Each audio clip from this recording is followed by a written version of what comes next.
The text came in at 7:14 on a gray November morning, right as my coffee maker let out that little sigh it does at the end of the brew.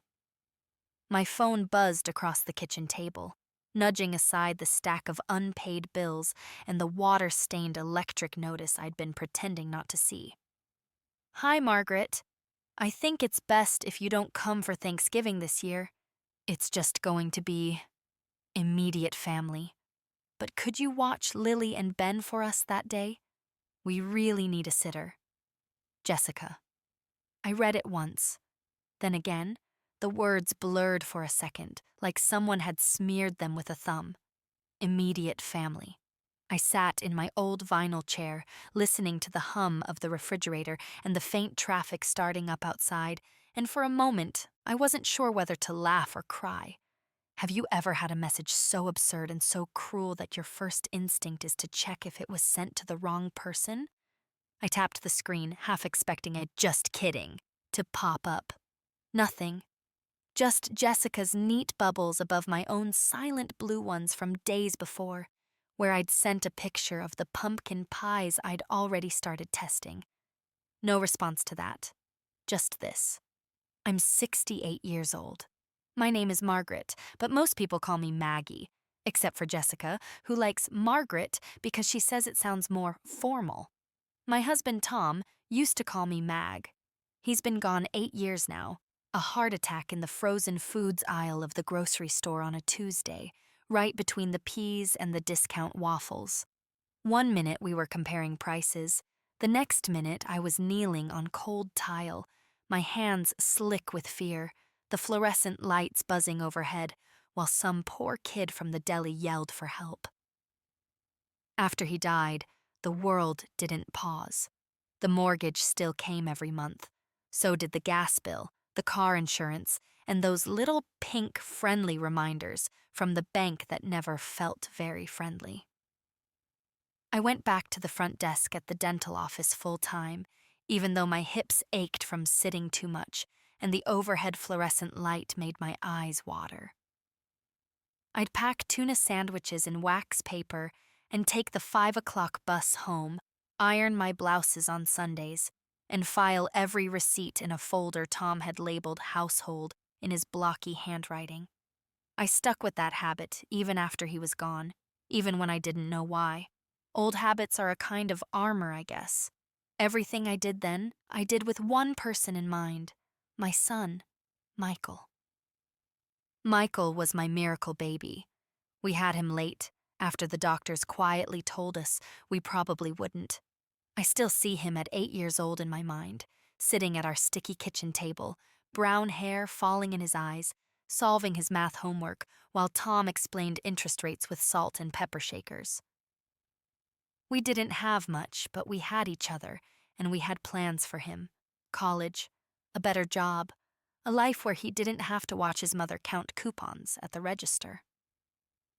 When he brought Jessica home for the first time, she wore a sharp navy blazer and heels that clicked on my linoleum. She offered to take off her shoes so she wouldn't scratch the floor, which made me laugh because the floor was already 30 years past saving. She had one of those smiles that looked perfect in pictures, teeth very white, no lipstick out of place. She complimented my meatloaf, said it was so comforting, like something out of an old movie. Back then, I wanted so badly to be liked. I wiped the counters twice before they came over, polished the good forks, moved Tom's old coffee mug off the table because the chip on the rim embarrassed me. When they got married, I cried when Michael danced with me, his cheek rough against mine, the DJ playing a song Tom used to hum under his breath. Jessica posted a photo from that night with the caption, "So happy to join this wonderful family." I saved it on my phone. When the grandkids came, I became useful. Lily first, then little Ben. Suddenly, my phone buzzed all the time, not with how are yous, but with schedules. "Can you do Tuesday, 8 p.m.? We've got a work event. Lily has a fever, daycare won't take her. Can you come by? You're already home during the day anyway, right?" I started writing their drop-off times on a paper calendar I kept on the fridge, right next to the magnet from the plumber and the emergency numbers list from 10 years ago. I loved every minute with those kids. I learned the new cartoons. I downloaded the app with the dancing farm animals. I kept Cheerios in little bags in my purse. But slowly, I noticed a pattern. I'd buy groceries on my way to their house because Jessica's fridge always seemed to be missing the kid-friendly things: applesauce, string cheese, the good kind of orange juice. I kept the receipts, more out of habit than expectation. $17.92 for snacks, $24.83 for formula, that one time they'd run out. I stopped scribbling total amounts on the backs of envelopes and started tucking the receipts into a separate folder labeled Kids. I never said a word. Jessica never asked. Last Thanksgiving, they insisted on hosting. "We've got the bigger house now," Michael said, and he was right. 3 bedrooms, stainless steel appliances, one of those refrigerators that makes ice cubes in little moons. I offered to bring the turkey, but Jessica said she'd ordered a fresh organic one from some specialty market. "Just bring your pies, Margaret," she said. "Everyone loves your pies." I baked 3, pumpkin, apple, and pecan.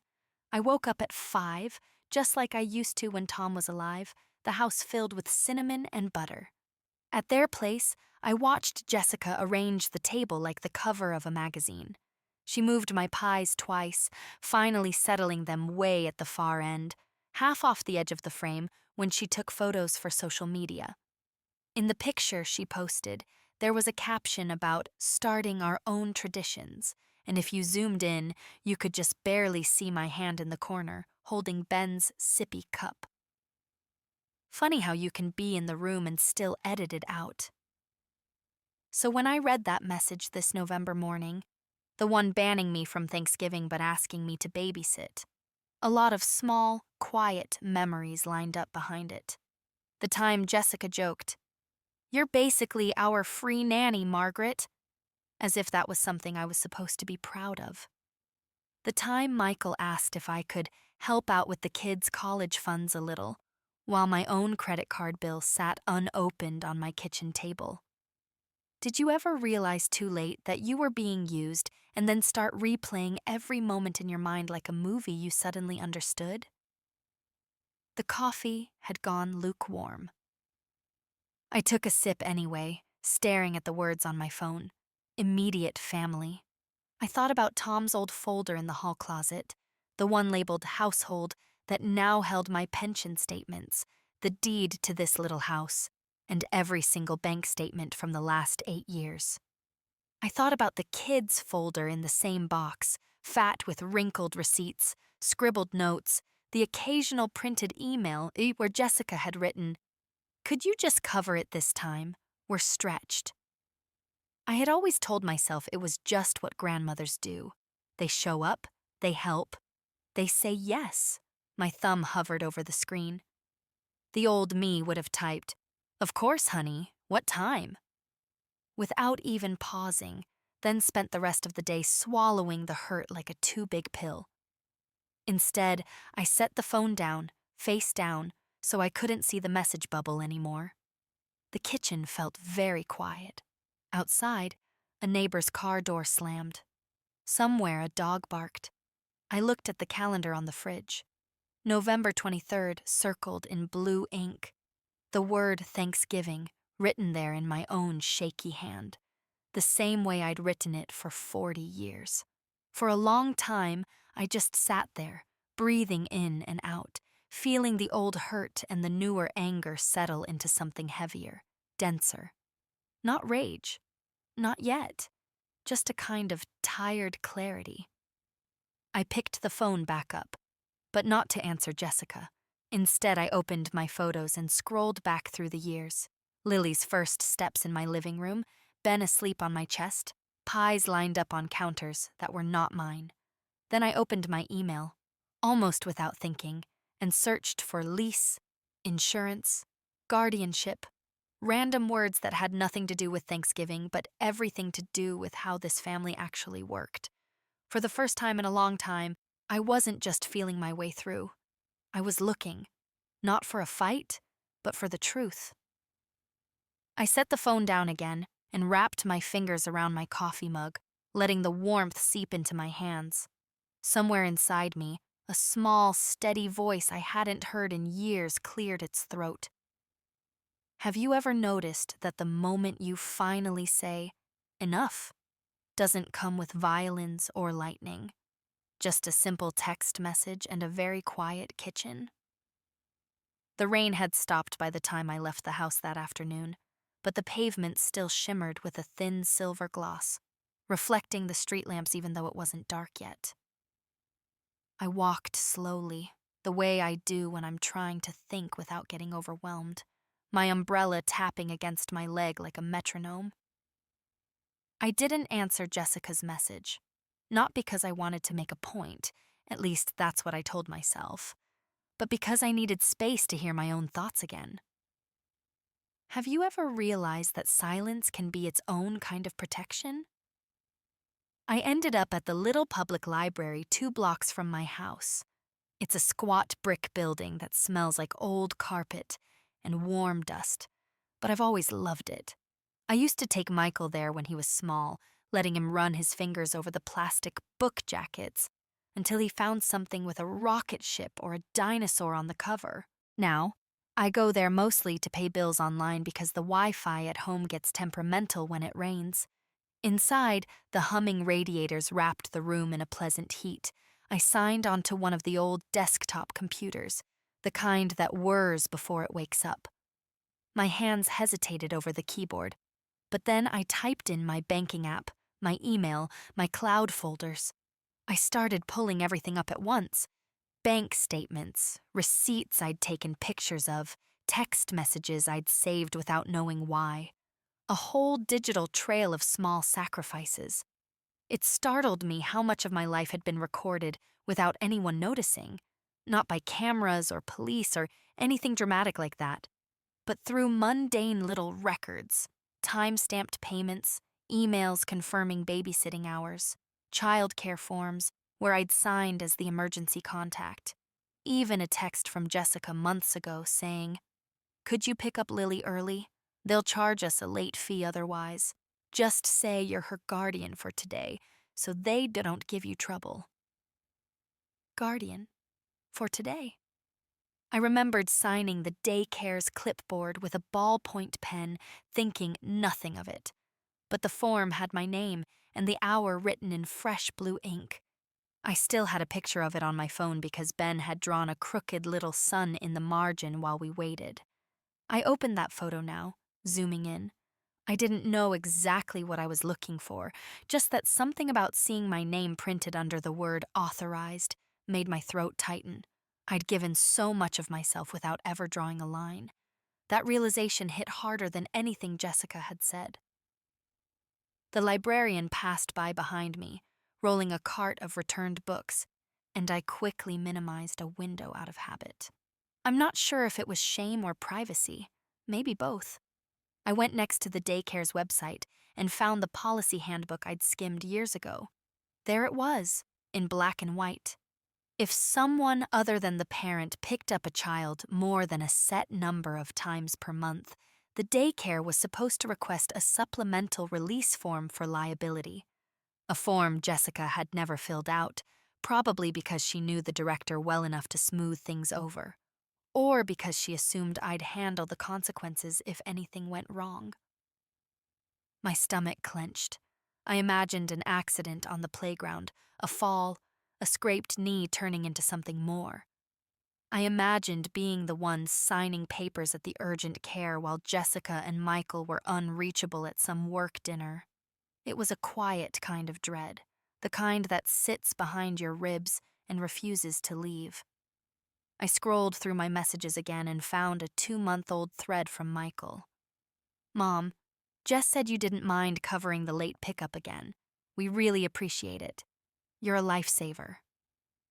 I'd typed, "Of course," even though I'd missed my bus home and paid for a rideshare that night, $21.40. I had the receipt. I had all the receipts. I leaned back in the stiff library chair and let out a breath I didn't know I'd been holding.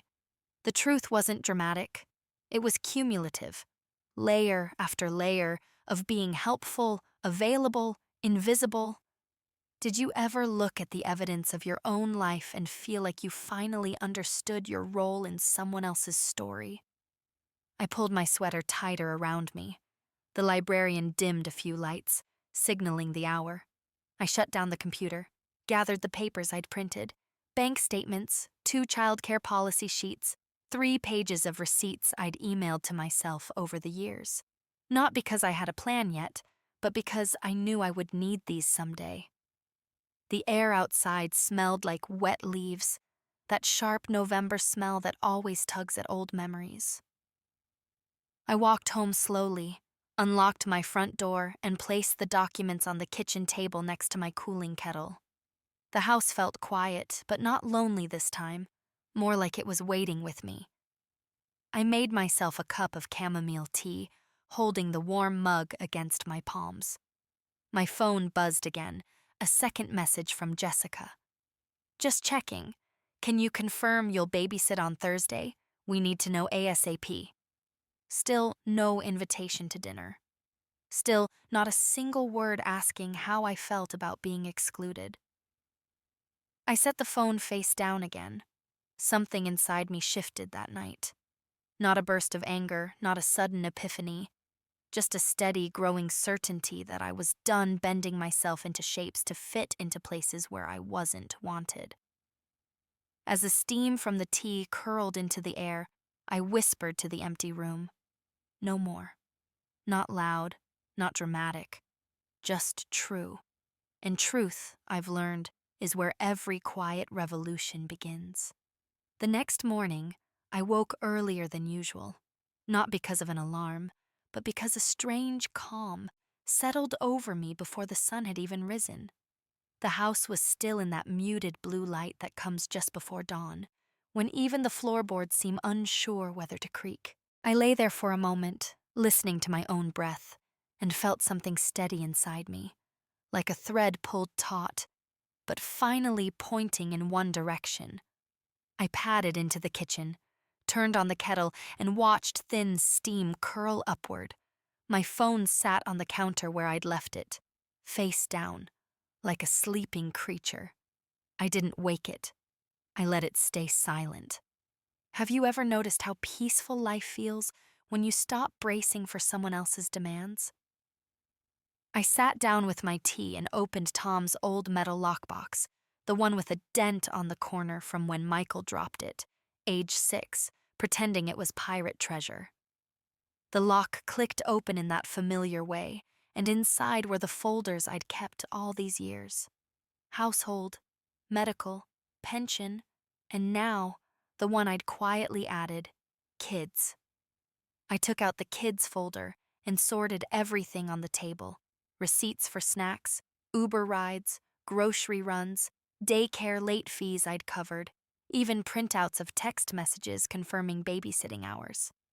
The pile was bigger than I expected. Thicker, almost absurd. For a while, I just looked at it, my invisible labor made visible at last. Around 9, I walked to the small cafe at the corner, the one where the barista, Claire, always adds a little extra foam to my latte. The bell over the door jingled softly as I stepped inside. The place smelled like cinnamon and warm milk. I chose a table by the window and spread some of the documents out, keeping them discreet but accessible. I wasn't planning anything dramatic. I just needed clarity. A familiar voice interrupted my thoughts. "Mrs. Baker, is everything all right?" It was Sam, the young man who works at the attorney's office next door. I'd known him since he was in high school. His mother used to work with me at the dental office. He wore a tie that was slightly crooked and held a paper bag with a sandwich peeking out. I smiled. "Morning, Sam. Just organizing a few things." He nodded at the pile. "Looks like more than a few." I hesitated before speaking. Do you ever find yourself giving and giving only to realize the people you're helping don't really see you? He didn't laugh or brush it off. He just sat down across from me, concern softening his expression. More often than you'd think. I don't know why, but I felt safe talking to him, maybe because he still looked at me as Maggie from the old office, not as the grandmother on call. I didn't tell him everything, just enough. That my daughter-in-law had uninvited me from Thanksgiving while asking me to babysit. That I'd been covering childcare tasks for years. That something about it all suddenly felt off. I'm not looking for revenge, I said quietly, though part of me wondered if that was true. I just want things to be fair, and I want to stop feeling like a piece of furniture in their lives. Sam leaned forward. You know, Mrs. Baker, documenting things isn't petty or dramatic. It's smart, especially if you're being taken advantage of. If you ever need help understanding what's legally yours to decline or enforce, you can drop by the office. Seriously. I blinked, grateful. Thank you, Sam. As he left, he added, boundaries aren't weapons, they're protections. I tucked that away like a pebble in my pocket. Back home, the phone was buzzing when I walked in. 3 missed messages from Jessica. Margaret, can you reply? We need to plan. Michael said you always do Thanksgiving morning with us, so this shouldn't be a problem. Please confirm today. That last one stung. Not because of what it said, but because it sounded like she was talking to an employee, not family. I didn't answer. Instead, I spent the next hour reviewing my calendar, my finances, my schedule, my life. I realized how many times I'd rearranged doctor appointments, skipped grocery runs, even delayed bill payments because I'd suddenly needed to pick up the kids. I'd become the flexible one, the default one, the one who didn't require notice or respect. It wasn't hatred I felt, just a sharp awareness of my own part in everything. I had made it easy for them. Around noon, I received a call, not from Jessica, but from Michael. Mom, Jess says you're not answering. Is everything okay? His voice still had that boyish warmth, the tone that made me think of scraped knees and after-school snacks. It softened me instantly and then hardened me again just as fast. I'm fine, Michael, I said gently. I just needed some time to think. To think about what? I looked at the papers spread out around me, all the little ways I had erased myself, for his sake, for his family. About what I'm willing to give, I said, and what I'm not. There was a pause on the line, long enough that I imagined him sitting down somewhere, brow furrowed. Mom, are you saying you won't babysit Thursday? I'm saying I won't be available, I replied, calm and clear. What? Why? We really need you. I understand, I said softly, but I won't be there. Another pause, softer this time. But, Mom, Thanksgiving is important to us. We thought... I closed my eyes. Important enough to invite me? Silence again. Heavy. Telling. When we hung up, I didn't cry. I thought I might. Instead, I felt that same calm from dawn returning. Stronger now, like a tide shifting in my favor. As I placed the phone down, the house felt different. Not larger, but mine again. Mine in a way I hadn't felt in years. I walked to the window, watching a few leaves flutter across the street, golden and crisp. For the first time, I wondered, not fearfully but with genuine curiosity, what my life might look like if I stopped orbiting their needs and started tending to my own. Have you ever looked at the road ahead and realized, with a quiet kind of surprise, that you finally had choices?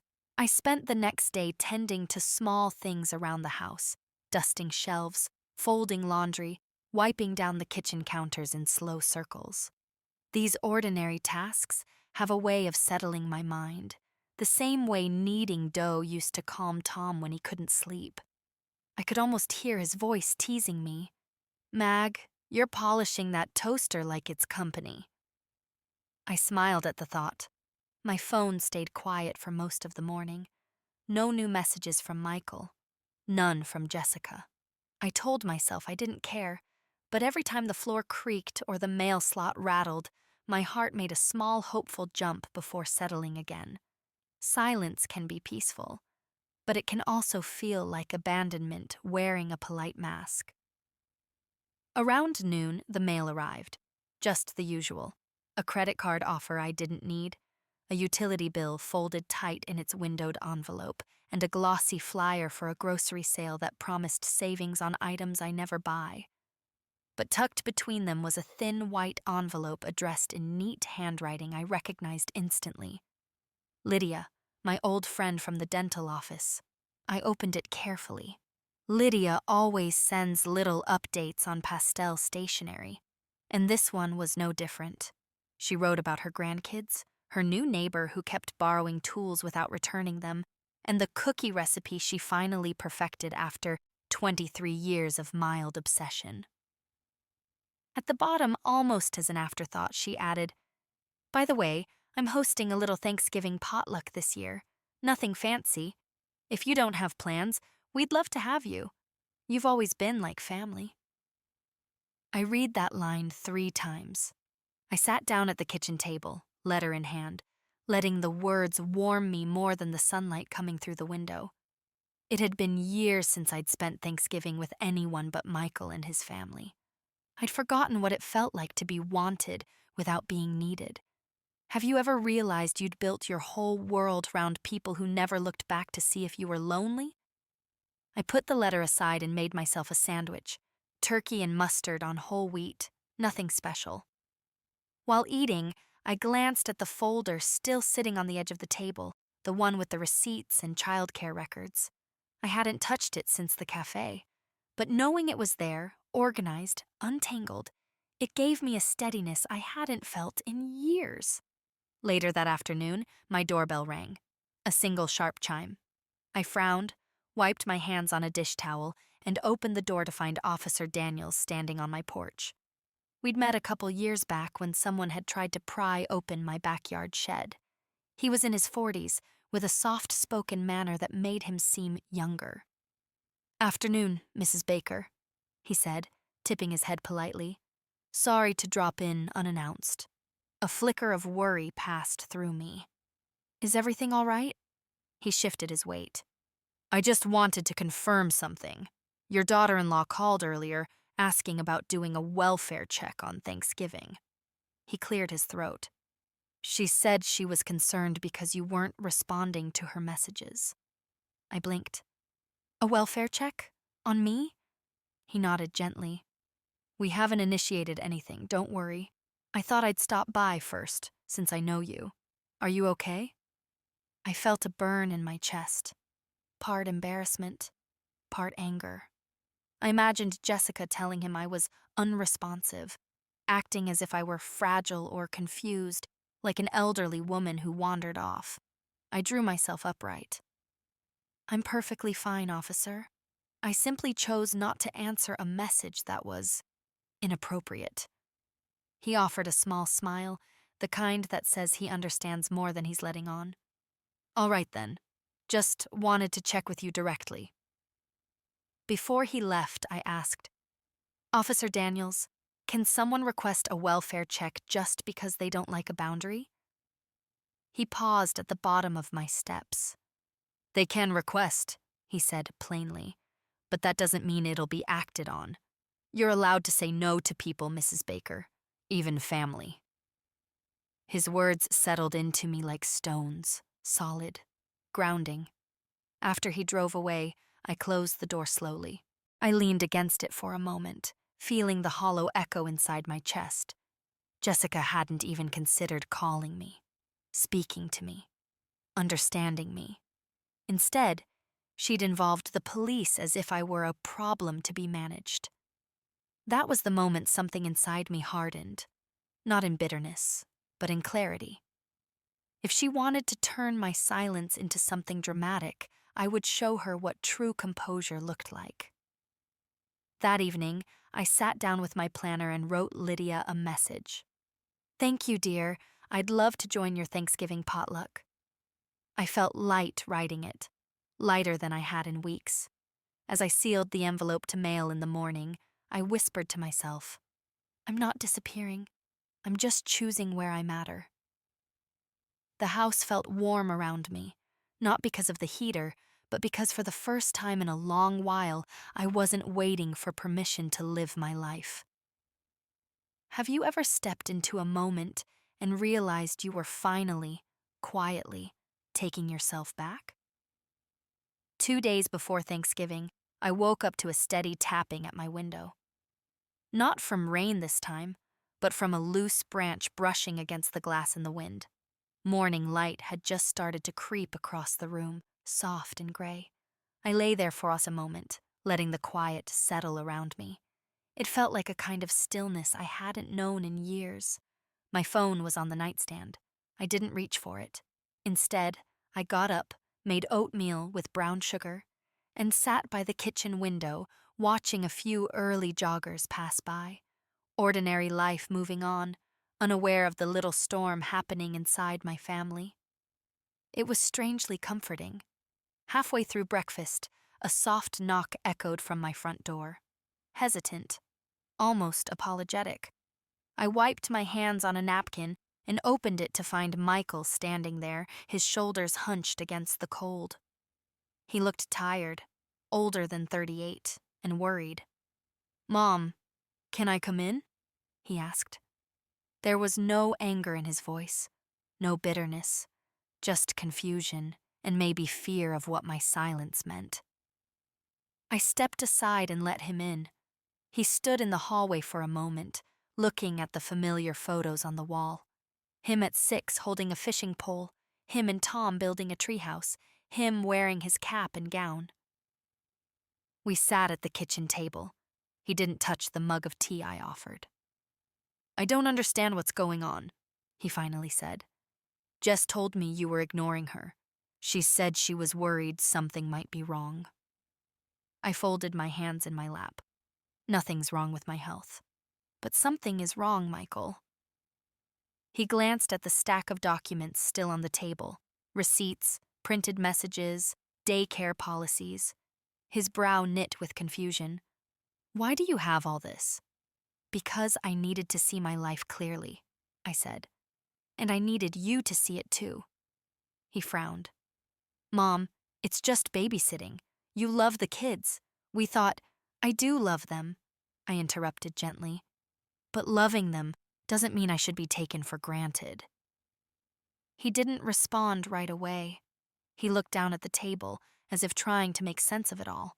I sensed the child in him, the boy who used to run to me after school, trying to understand the woman sitting across from him now.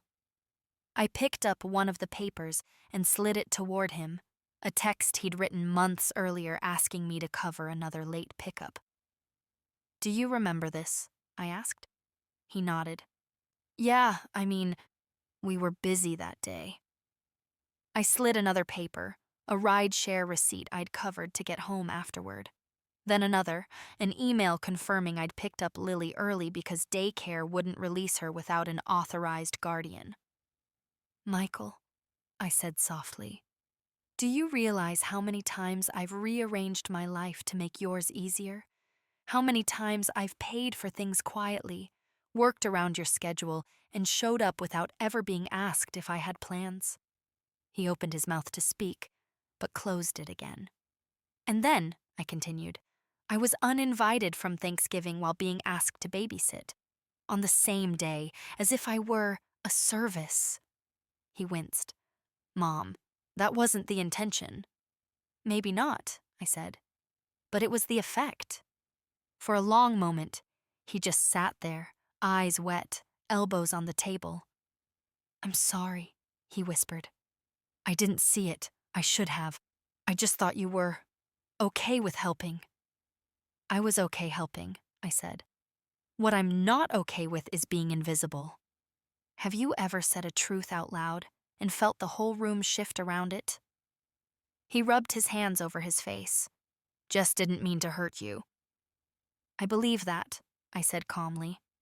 "But she did. Intention isn't the same as impact. There was another silence, thinner this time, like ice about to crack. "Are you really not coming on Thursday?" he asked, his voice small. "I'm spending Thanksgiving with friends," I replied. "People who want me there." He swallowed hard. "So this is a punishment?" "No," I said. "This is a boundary." He sank back in his chair. For a second, I saw the boy he used to be, the one who never imagined his mother might have feelings separate from his own. After a moment, he stood. "I'll talk to Jess," he said. "We need to fix this." "You need to understand it first," I said gently. "Really understand it." He nodded slowly, eyes softer now. He leaned down and kissed my hair, just like he used to before heading off to school. "I love you, Mom." "I love you too," I whispered. When he left, the house felt still again, but not empty, not anymore. Something had been released between us, or maybe revealed. I went back to my cooling oatmeal and took a bite, savoring the quiet. I didn't know what would happen next with Michael and Jessica, but for the first time, I trusted myself to handle whatever came. And that trust felt like the first real holiday gift I'd been given in a long time. Have you ever stood your ground and felt the earth finally hold you steady? The day before Thanksgiving always has its own rhythm. Grocery carts rattling, hurried footsteps on sidewalks, the faint smell of nutmeg wafting from bakery doors. But that Wednesday felt different for me. Quieter, like the world was taking a breath before something shifted. I woke to a soft drizzle tapping against the windows, a soothing, steady sound. I made coffee, sat in my robe, and watched the steam rise while the house warmed up. My phone sat on the table, face up this time. No messages, no missed calls, just silence. Strange how silence can sting one day and soothe the next. I planned to drop off Lydia's letter at the post office, run a small errand, maybe buy some cranberries to make my old sauce recipe to bring to the potluck. Simple plans, mine alone, which felt like a luxury. Around mid-morning, as I buttoned my coat, the doorbell rang again, but this time the chime was sharp, insistent, not like Michael's gentle knock. My heart gave a little lurch. When I opened the door, Jessica stood there, wrapped in her expensive beige coat, hair perfectly curled despite the drizzle. She held a phone in one hand, a reusable shopping bag in the other, the kind with a logo from an upscale store I could never afford. Her eyes were already scanning me, my sweater, my aging slippers, the faint smell of coffee in the air, like she was taking inventory. "Margaret," she said, "not Maggie. Never Maggie. We need to talk." I stepped aside. Not because I wanted to, but because I didn't want the neighbors hearing whatever she'd come to unload. She walked in briskly, her heels clicking against my hardwood floors. She didn't sit. She stood in the middle of the living room as if afraid of touching anything. "Michael told me about your concerns," she began, her voice carefully measured.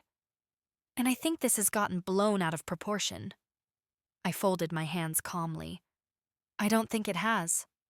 She exhaled sharply through her nose. "Look, I didn't mean to hurt your feelings. You're being very sensitive about this." The way she said sensitive, like it was a flaw, made something old and tired in me tighten. "Jessica," I said, "you uninvited me from Thanksgiving and asked me to babysit the same day. That isn't sensitivity, that's hurt." She waved her hand dismissively. "We just wanted a smaller gathering. It's been a stressful year." "And you needed childcare." "Exactly," she said quickly, then paused, as if realizing she'd said too much. We stood there, the space between us heavy with years of unspoken things. She crossed her arms. "With all due respect, Margaret, you've always helped with the kids, and you never acted like it was a problem before." "That's because I didn't realize I was being taken advantage of," I said softly. "Until now." A flicker of something, irritation, maybe panic, flashed across her face. "Taken advantage of? That's ridiculous. We trust you with our children. That's not the same as appreciating me. She blinked, caught off guard. I continued. I have every record of the childcare I've covered, the expenses I've paid, the forms I've signed, the pickups I've done. I kept everything, not because I planned to use it, but because it became a habit built on being the dependable one. Her voice rose a little. So what? Now you're keeping score? No, I said, still calm. I'm finally looking at the score that already existed. For a moment, she didn't speak. Then she reached into her bag and pulled out a piece of paper, a printed childcare schedule for Thanksgiving Day. We really need you tomorrow, she said, the tightness returning to her voice. We both have appointments in the morning, and the kids will be bored at the dinner anyway. It just makes sense for you to... Stop. My voice wasn't loud, but it cut through the room like a clean line. I'm not available tomorrow, Jessica. Her mouth opened in disbelief. You're really refusing? On a holiday? You're choosing to be... difficult? I'm choosing to have my own plans, I said, just like you chose to have yours. Her phone buzzed, and she glanced at it, her jaw tightening. Michael said you're going to a friend's house. Why didn't you just say that? Because I don't need a reason, I replied. No is a complete sentence. Her eyes narrowed. This isn't how family works. I raised my chin. Then maybe it's time we redefine what family means. For a long moment, we simply stared at each other. I could see the frustration building behind her eyes. Not just because I'd said no, but because I'd finally stopped being predictable. Jessica is the type who thrives on certainty, on knowing exactly how people will behave. My boundary was throwing off her balance. She grabbed her bag, flustered. Fine, we'll find someone else. But don't expect things to go back to normal after this. A strange peace settled over me. Jessica, I don't want normal, I want fair. She didn't respond. She marched toward the door and left without a backward glance, letting it swing shut behind her. I stood there for a moment, letting the quiet return. The house felt different again, like it had exhaled with me. Have you ever confronted someone and realized the fear you'd carried for years was heavier than the confrontation itself? I put on my coat, stepped onto the damp sidewalk, and headed toward the post office.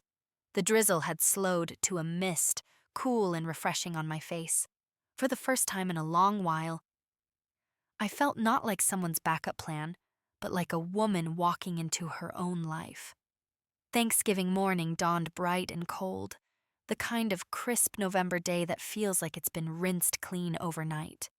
Sunlight scattered across my porch in pale gold patches, catching the frost on the railing. I stood there for a moment in my sweater and coat, breathing in the air. It tasted new somehow, like possibility. Inside, my kitchen was warm with the smell of simmering cranberries. I'd woken before sunrise, humming to myself as I stirred the pot, the steady plink, plink of the berries bursting sounding almost musical. I hadn't cooked for a holiday on my own in years, not for myself, not for friends. Usually I brought pie to Michael's house and blended into the background, while Jessica arranged everything just so. This year, the sauce was mine. The quiet morning was mine. The day was mine. Have you ever stood in your own home and suddenly realized how small you'd been living inside it? Around 9, as I was pouring the cranberry sauce into a glass dish, my phone buzzed. Once, twice, 3 times. I didn't even have to check to know who it was. I turned the phone over and read the messages anyway. Margaret, I still think you're making a mistake. We ended up inviting more people last minute. It would have been fine. Kids miss you. Then, minutes later, we can drop them off at 11. You don't have to do anything. Just keep them entertained. No question mark, no asking, just assuming. I placed the phone face down on the counter. Another message came through, then a call, then another. I let them all pass unanswered, the kitchen filling instead with the soft crackle of my radio and the occasional hiss from the stove. By 10:30, I had my dish covered, my coat zipped, and my scarf wrapped around my neck. I lifted the cranberry sauce, still slightly warm, and headed for the front door. That's when the knock came. Not gentle, not uncertain, firm. I opened the door slowly, half expecting Jessica again. Instead, it was Officer Daniels. His breath puffed white in the cold. He held a clipboard. "Morning, Mrs. Baker. I'm sorry to bother you on a holiday." A strange heaviness settled in my chest. "Is everything all right?" He shifted his weight. "We received another request for a welfare check from your family. This time it was categorized as urgent. Protocol requires us to follow up." I closed my eyes briefly. A mix of frustration and disbelief washed over me. "Urgent," I repeated softly. "Did they say why?" "They reported you were acting erratically," he said carefully. "Not answering calls, canceling holiday arrangements, possible confusion." I stood there, holding my cranberry dish, feeling the absurdity of it all. Me, in my good coat, on my way to a potluck, being painted as unstable simply because I'd said no. "Officer," I said gently, "do I look confused to you?" He gave a small, rueful smile. "No, ma'am. You look perfectly fine. But I do have to document that I spoke with you and confirmed your well-being." "Of course," I said. "Please, come in a moment." I led him inside. He glanced around politely. "You cooking today?" "Bringing something to a friend's," I answered. "I have plans. I'm not homebound, I'm not alone, and I'm certainly not confused." He nodded, jotting a note. "Would you mind signing here? Just confirms that you're aware of the call and that your condition is stable." I took the pen, my hand steady. Something inside me felt both deeply stung and strangely validated, like their desperate escalation was proof that my no had been long overdue. As I handed the clipboard back, he lowered his voice. "They can't use us as leverage, Mrs. Baker. Setting boundaries isn't a sign of instability." His words hit me like a weight lifted off my shoulders. "Thank you," I murmured. He gave a kind nod. "Enjoy your Thanksgiving." When he left, I locked the door behind him, not out of fear, but out of finality. A symbolic click. I stood in the entryway for a long moment, gathering myself. The cranberry dish warmed my hands. Outside, a few dried leaves skittered across the sidewalk. My phone buzzed again. I didn't even look. Instead, I grabbed my purse, stepped outside, and let the cold air wrap around me. The neighborhood was bustling with people loading cars, kids in puffy jackets, someone scraping frost off a windshield. Normal life. As I walked toward Lydia's house, the sunlight softened the edges of everything, the mailboxes, the trees, even the ache in my chest. My footsteps felt lighter the farther I got from my house, from the phone, from the old version of me who would have dropped everything to fix a situation she didn't break. About halfway down the street, a thought rose in me, gentle but firm. Have you ever realized that freedom sometimes arrives disguised as a door closing behind you? When I reached the corner, I turned back once. My little house stood steady and quiet, framed in the pale Thanksgiving light. It didn't feel empty. It felt like it was waiting for me to return, not as someone's convenience, but as myself. I tightened my scarf, shifted the cranberry dish to my other hand, and kept walking, toward warmth, toward people who saw me, toward a life I was finally choosing. Lydia's house sat at the end of a quiet cul-de-sac, with a little wooden turkey decoration staked into the lawn and a wreath of autumn leaves on the door. Warm light glowed from the windows, and before I even knocked, I could hear laughter. Soft, familiar, unhurried. The kind of laughter that welcomes you before you've stepped inside. When the door opened, Lydia's face lit up like I was someone she'd been waiting on all morning. "Maggie! Oh, you look wonderful. Come in, come in. It's cold out there." I stepped into the house, and the warmth hit me like a gentle embrace.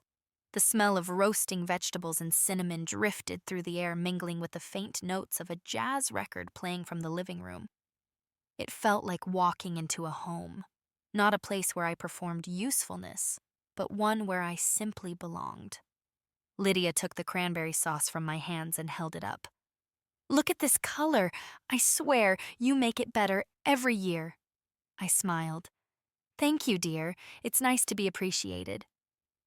She paused, her eyes softening, as if she understood more than I'd said. "Well, you are," she replied. "You really are." The living room was filled with people I'd known for years. Old coworkers, neighbors, a few of Lydia's cousins. When they saw me, they called my name with the kind of warmth that reaches you all at once. "Maggie, you made it. There she is. It's been too long. Sit next to me." I felt something loosen in my chest, something that had been wound up so tightly I'd forgotten it was even there. Have you ever stepped into a room and realized you weren't bracing yourself anymore? I hung my coat on the rack and settled into the bustle of conversation. People handed me plates, poured me cider, asked me how I'd been, not in the polite, distracted way I'd grown used to, but with genuine curiosity. One of Lydia's cousins, a tall man named Harold, with kind eyes and a slight limp, sat beside me. We'd only met twice before, but he greeted me as if we were old friends. "Lydia tells me you're the best baker she knows," he said. I laughed softly. "She exaggerates, but I do make a good pie." "That's a valuable skill," he replied. "Keeps people coming back." For the first time in a long time, I let myself talk. Not about babysitting schedules, not about being available, not about juggling other people's needs. I talked about books I'd been reading, shows I liked, little memories of Tom that still made me smile. Harold listened, nodding, occasionally adding a gentle comment that showed he wasn't just hearing me. He was understanding me. At one point, Lydia came by and put a hand on my shoulder. "Honey, you look lighter today. Did something good happen?" I hesitated. Then I said, "I chose myself this morning." Her eyes brightened. "That's more than good. That's brave." We sat down around a long table covered in mismatched dishes, mashed potatoes in a ceramic bowl shaped like a pumpkin, green beans in a glass platter that had probably seen 1,000 holidays, a turkey so large it took 2 people to carry it. The chairs were a hodgepodge of whatever Lydia had gathered over the years, some a little wobbly, some too cushioned, but somehow it all felt exactly right. Before we ate, Lydia raised a toast. To good food, good company, and the people who make our lives brighter just by showing up. Everyone murmured happily. Glasses clinked, and for the first time in years, I wasn't sitting at the edge of the room waiting to be needed. I was simply present, welcomed, valued.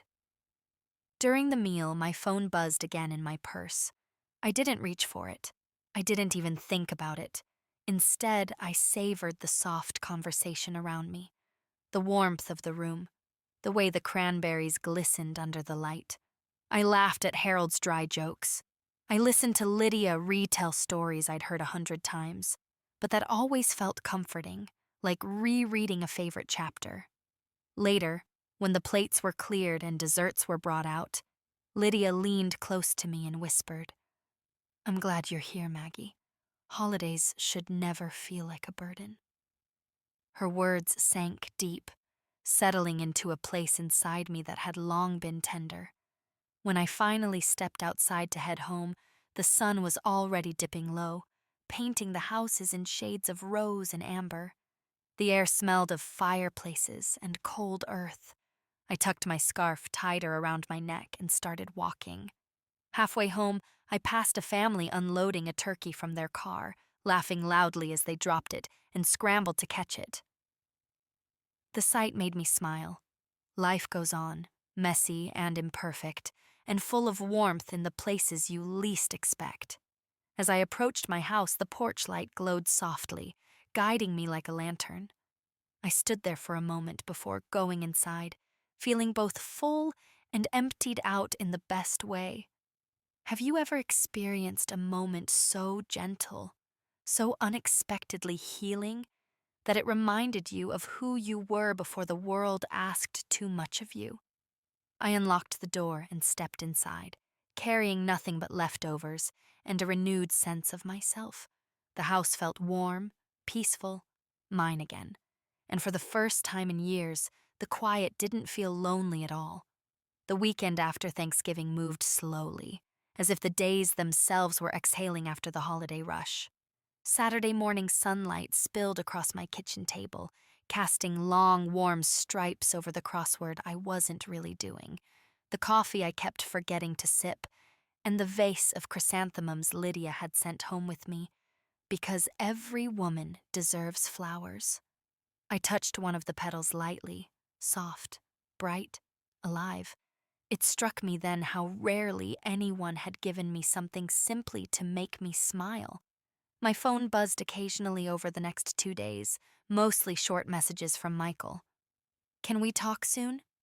Jess is still upset. Kids want to see you." Not once did Jessica message directly again. Not an apology, not an acknowledgement, not even a question. Her silence felt less like peace, and more like a wall she'd built between us, tall and neat and cold. But Michael, he was reaching. Carefully, quietly, and that mattered. On Monday, I finally texted him. "You can come by after work if you'd like."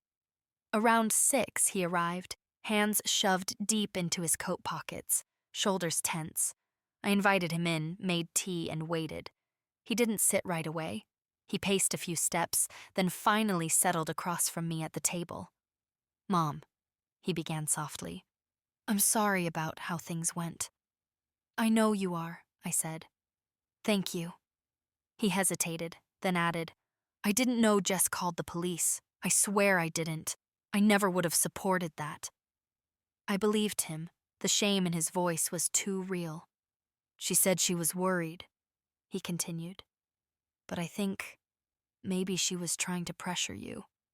That's exactly what she was doing."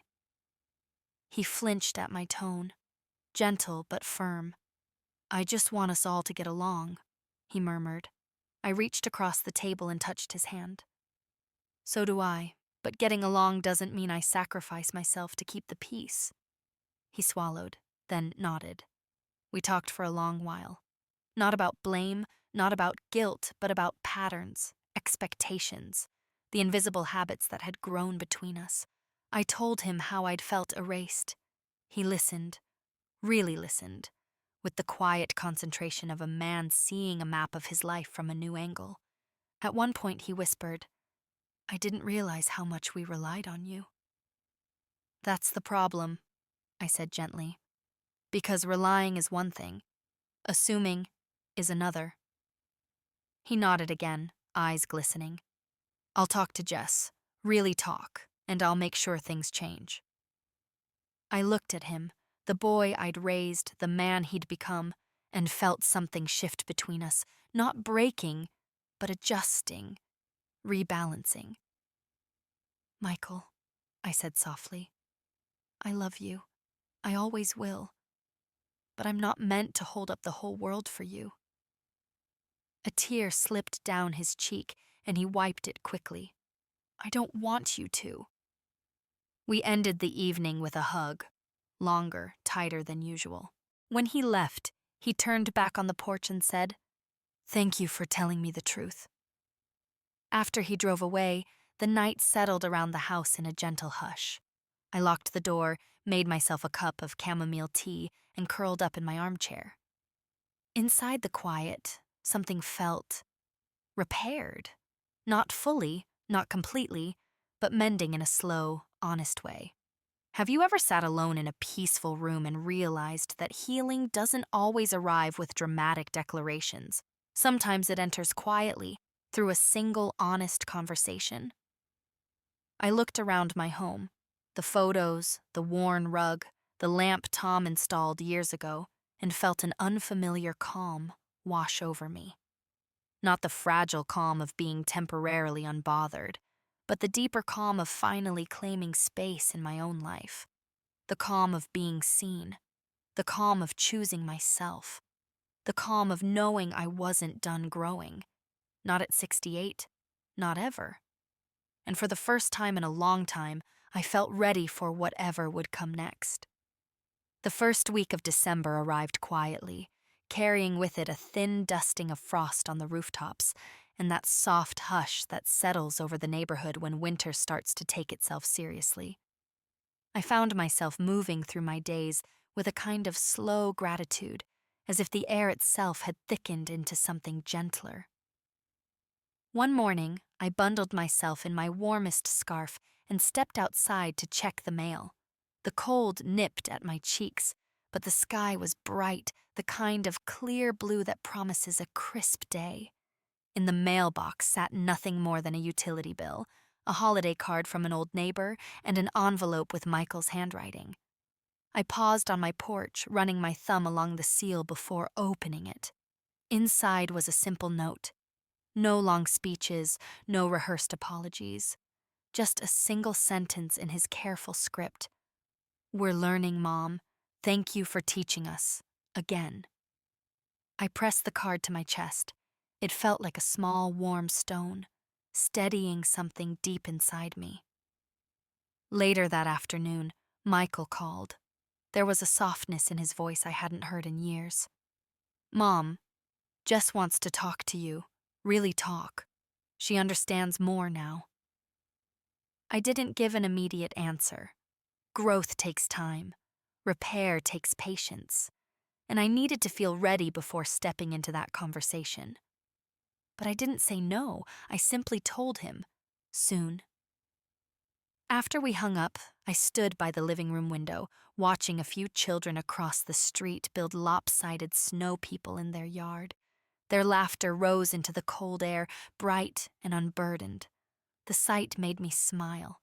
Inside my home, things were no longer tangled. Papers were organized. Boundaries were firm. The quiet felt like mine again. Have you ever noticed how healing fills the empty spaces once you stop rushing to cover them? On Thursday, I met Harold from the Thanksgiving potluck for coffee.